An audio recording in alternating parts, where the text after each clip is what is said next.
Macchina che completa la piegata e la curva, che immette sulla dritta di lancio.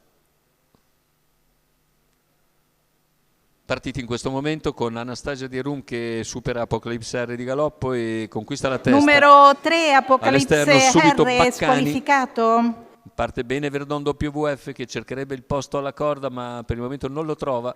Insiste Baccani al lato di Anastasia De Rum, mentre anche Verdon WVF è al largo e ora trova sistemazione, terzo alla corda. Posizione che potrebbe essere anche rischiosa però, perché Anastasia De Rum ora cerca di moderare l'andatura. Completa in 29,3 comunque i 400 iniziali. Baccani in scia, poi Verdon WVF che a questo punto deve uscire nuovamente per non correre il rischio di restare chiuso alla corda, e così anticipa la risalita di Zarevic Blessed che si porta nella sua scia dopo i primi 600, ora davanti alle tribune. Al largo c'è anche Candei Greppi, gruppo chiuso da Buongallo Waisel. Tanto i primi 800 in 59,2 con Anastasia De Rum che continua ad andare via di buon passo. 29,9 il secondo quarto. Vediamo il chilometro coperto ora in 1,13,8. C'è un bel parziale in 14,6 ancora, 500 alla conclusione.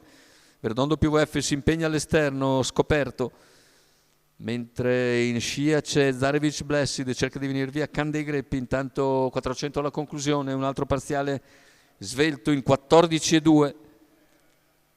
Ora insiste Verdon WVF, si trascina Zarevic Blessed e Candei Greppi, completamento della piegata e retta d'arrivo con Verdon WVF che sta passando.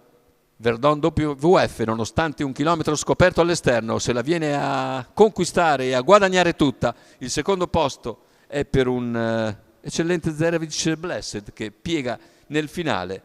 Anastasia De Rum 1,12,3 tanto per cambiare, 28,2 ancora a chiudere, e ancora a segno Alessandro Gocciadoro che mette in campo un quadruplo, un poker di vittorie come driver e anche come allenatore. Bellissimo il giro finale di Verdon WVF che vince davvero facile, mostrando l'eccellente forma già messa in luce una settimana fa. Secondo posto per Zarevic Blessed, al terzo chiude Anastasia De Rum per un arrivo che recita numericamente 9,24, e la vittoria quindi per ancora il team Gocciadoro per conto del signor Luigi Colombo.